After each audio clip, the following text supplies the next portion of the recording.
17, Unit 6, 4th grade math. Today we're creating and interpreting line plots. This is a ton of prior knowledge, fractional parts, what a line plot actually is. There's 2nd and 3rd grade that starts to solidify this. 3rd grade only goes to 4ths, so you guys are taking on the responsibility of getting your kiddos to 8ths. So we got a lot going on here. I messed up at first and I had to redo it, which is great. So I'm going to talk you through why I did that, because I think that this is actually, Nicole, something you taught me last year that I didn't know. Today, tomorrow, and every day, I can create equivalent fractions on a number line to allow me to plot all data points to organize my data. I did not realize that creating equivalent fractions on a number line, it actually is, I can create equivalent fractions to allow me to plot all data points, because originally, look at this, I was putting 8ths, 4ths, halves all on this, and it was way too much. Then I asked myself, well, if I'm using equivalent fractions, and I also looked at the work, I was like, oh, that's wrong. So what we're gonna do first is scholars are gonna ask themselves first, what is my range, smallest number to largest number? I actually think that there's an additional question in advance.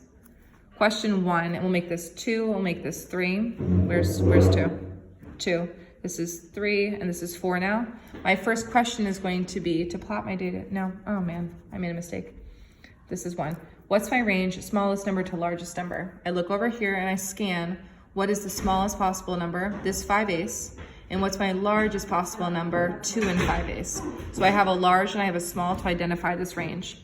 From here, I ask myself, what's the whole number before 5/8? 0. And what's the whole number after the largest value? 3. So it's what's my range, smallest number to largest number, and what are the whole numbers that come before the smallest and after the largest to create my range, 0 to 3. Then I'm asking myself, to plot my data, do I need to find any equivalent fractions? The answer is yes. And so I'm gonna find the equivalent fractions to the fraction that has the smallest equal parts. Is that halves? No. Is it 4ths? No. It's 8ths. So I'm going to convert every single fraction here to 8ths. Misconception is going to be maintaining the whole number in front of it when they convert.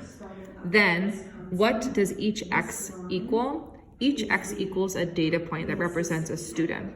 So you have these 3 questions. What's my range? Smallest number to largest number. Then what are the whole numbers that represent that range?